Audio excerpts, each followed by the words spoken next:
So today we are going to complete the self-management skills chapter from grade 10, which is the second chapter from your employability skills.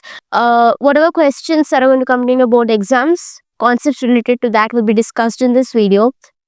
So make sure you watch till the very end and make sure to leave a like and subscribe to our channel. Without any further delay, let us begin. Okay, so self-management skills, what is that? That the abilities that help a person to control their thoughts, their emotions, their behavior, their time management and actions in different life situations. The art of studying daily instead of panicking before exams, so that you can handle the pressure, exam pressure properly, or controlling your anger during an argument, or avoiding huge expenses to prevent financial stress. That is example of self management skills. Like, so stress, it is the mental, emotional, physical and social reaction of our body when we face pressure.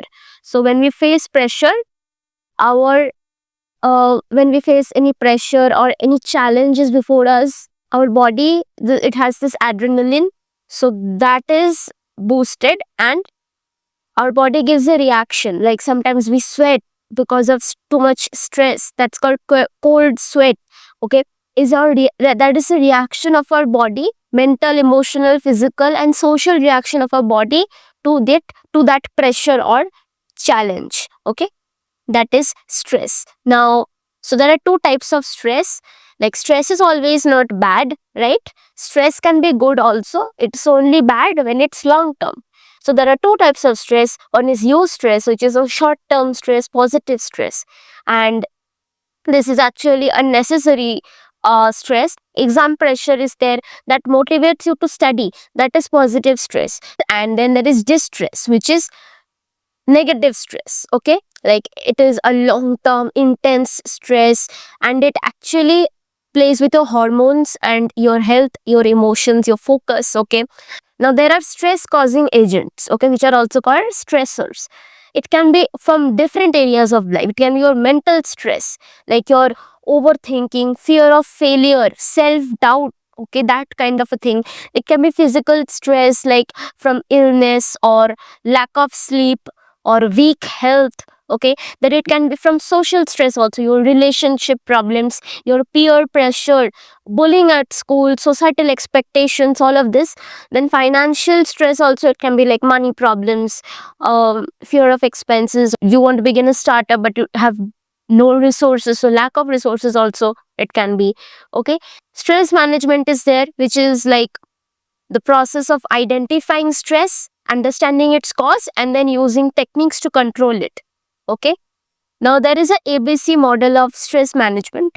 A for adversity, B for beliefs, C for consequences. Now, what is adversity? Adversity means the stressful situation. Okay, like the situation because of which the stress is caused. Okay, the stressful situation is called adversity. For example, exam failure. Then comes beliefs. B for beliefs. Like, what is your point of view on it? Okay, what is your what do you think about it? What do you think of this stressful situation? What is your perspective to it? For example, you're thinking, because of like exam failure we were talking about, so you're thinking, I am useless, I'm worthless, like this is not made for me. So this, if you think, that is negative stress. But if you're thinking, okay, this time I've got bad, but next time that will be my time, that is going to be my comeback. So this improvement mindset, that is good. So what you think about it, it is very like important for your mental health, right? The way you think about it.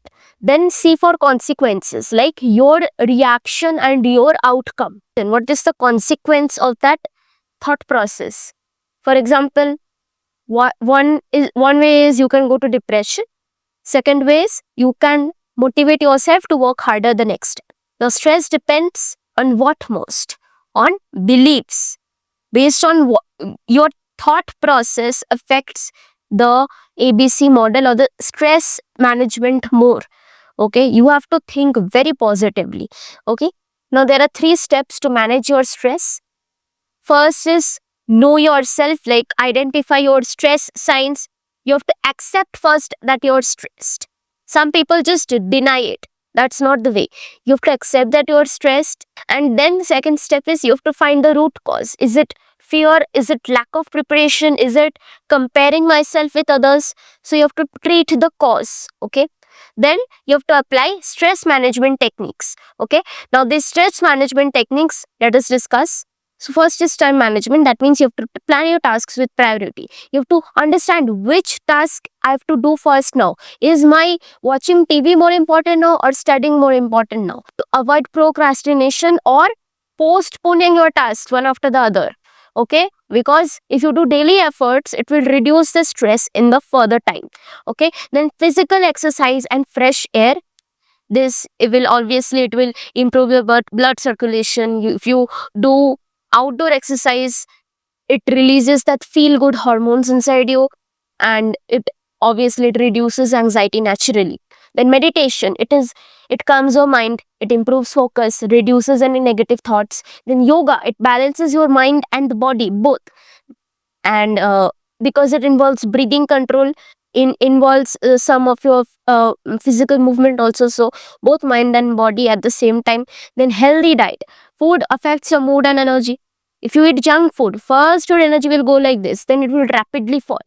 Okay, so it increases your fatigue and your stress. Balanced diet, if you eat healthy diet, balanced diet, it supports your brain health.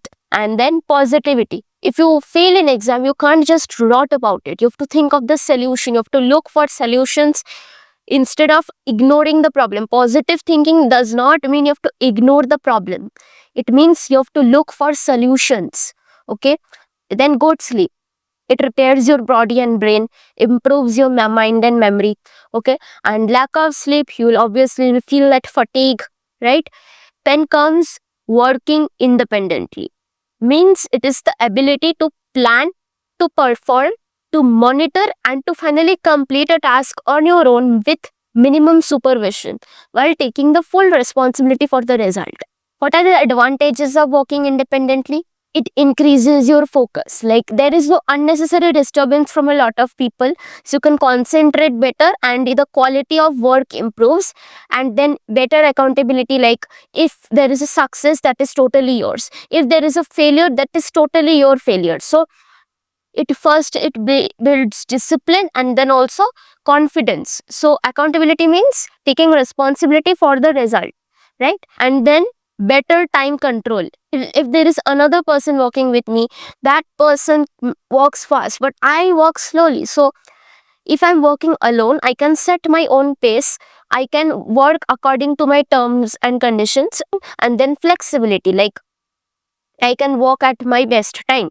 I can adjust methods according to my comfort, as I said. And suppose that person works in the morning, but I'm not a morning person, I'm a night owl. So I can work in the nights if I am working independently. Now we come to a very important life skill, which is emotional intelligence, which is the ability to understand, control, and use your emotions effectively for, like, both your emotions and others' emotions as well. Okay, like it's like being smart with your feelings, not letting the feelings rule you, but you rule the feelings. Okay, now what are the components of emotional intelligence? Emotional awareness, like you're being aware of your emotional state, recognizing what you feel and why do you feel like that. For example, I am angry. Why? Because I'm feeling ignored.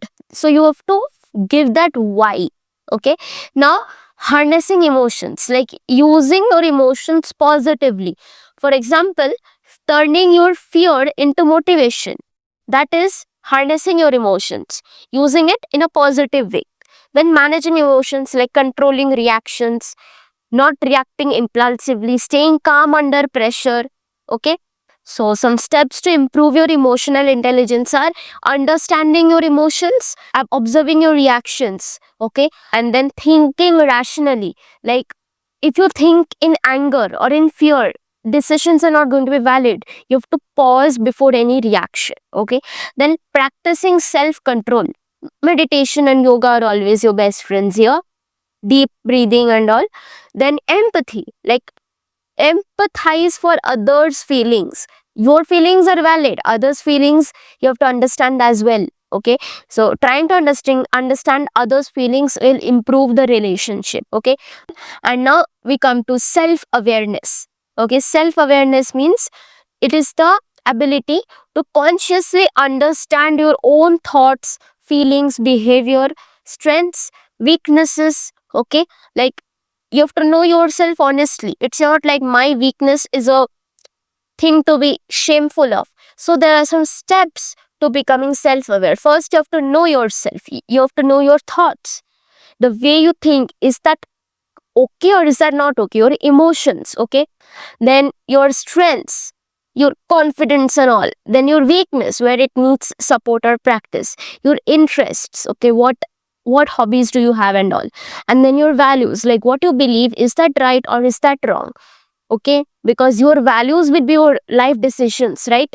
Then comes strength and weakness. You have to identify your strengths because they will help you to perform better, increase your confidence, and make your learning easier. And weakness also you have to identify. It does not mean failure.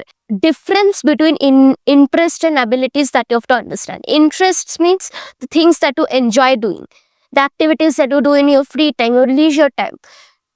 Okay, like reading books, listening to music, all of that, playing video games and all. Okay, then abilities, that means the skills that you're capable of performing well. Okay, like playing guitar and programming, teaching and all of that. So the skills that are like capable of performing well, they are your abilities. They can be natural as well, inherited, or they can be developed over time. Now comes self motivation. That means it's that push or that force that drives you to do your things and achieve your goals. Now, there are two types of motivation: intrinsic or internal motivation, extrinsic or external motivation. Okay, so intrinsic motivation is related to what we want to do. Okay, it is basically our interests, what makes us happy, what gives us a good feeling. Gardening, taking part in inter-school debate, going for a morning walk. Extrinsic motivation is related to what we have to do. If we do it, we'll get rewards. If we do not do it, we'll get punishments. The reward can be money, it can be marks, it can be a praise from someone, okay? Like going for coaching every day. That is extrinsic motivation. The reward is marks, okay, or good result. Got it? Now, there are 4 steps to build self motivation. What are they? Finding your strengths, like finding your likes, your dislikes, finding what makes you happy, finding what gives you confidence. For example, you enjoy taking part in debates, you love to go out with your friends. So, all of this, they are your interests, they are your likes, dislikes, they are your strengths. Okay, then set and focus on your goals. You have to give all your hard work to your goals. Then develop a plan to achieve your goals. Then stay loyal to your goals. If you come out midway, then it's going to be very difficult for you to achieve your goals. It's very difficult to start all over again. So when you are facing a difficult time, take help but do not quit. That's it. Find your strengths, set and focus on your goals, develop a plan to achieve your goals, stay loyal to your goals. Self-regulation, it means the ability to control your emotions, your thoughts, your behavior, and to think before acting, and to keep in mind the long-term consequences. Okay, so in simple words, it's like pause, think, decide and act. It's like एक काम करने से पहले 10 बार सोच लेना. Okay, that's self-regulation. Okay, now comes a smart goal. What is a goal? A goal is a clear target or result that you want to achieve within a specific deadline, okay, or a specific time. Smart goals is basically, it's a SMART as an acronym. So S for specific, M for measurable, A for achievable, R for realistic, T for time bound. So SMART goals means your goals should be specific, okay, it should be clear. No haywire goals. I want to be good in studies. Be specific with your goals. I want to score 85% in maths, above 85% in maths. So that should be your specific goal. Then measurable. You should be able to track your progress. Okay, I want to read more. I want to read 20 pages daily so that you can track your progress. Then achievable. Your goals should be realistic or not imaginary. I'll top the country in 1 month. I'll improve step by step. That is achievable goals. Then it should be realistic. Like it should match your ability and your situation. If you're setting goals beyond your capacity, you cannot complete them. You have to stretch yourself within the limit. Okay. That is being realistic, and then time bound. Every goal must have a deadline. I'll do it someday. I have to complete it in 3 months. Now comes time management. Time management means planning, organizing, prioritizing, and using time effectively to complete your task so that there is minimum stress and maximum productivity. Okay. Now, what are the 4 steps for effective time management? Organize. That means keeping your books, your notes in arranged manner, organized manner. Every subject should have its specific folders and all of that. Okay, so it saves your time. Then prioritize. Not all tasks are equally important, as I told you in the beginning. Do your important tasks first. Then control. Avoid distractions. Okay, avoid suddenly a notification comes in the middle of your studying, you're picking up. That happens with everyone, but it's not something to be glorified. So you have to avoid your distractions and say no to any unnecessary activities. Okay, then track. Track means you have to review how you spent your day and you have to improve for the next day. How did you spend your day? 4 hours is social media, next day make it less. So that's tracking. Now, so that's your chapter done. You can just go through the book again if you want, and your chapter is going to be totally ready. Okay, so that's it. I'll meet you in the next video. Till then, keep learning, keep practicing, and keep exploring. Thank you, and bye bye.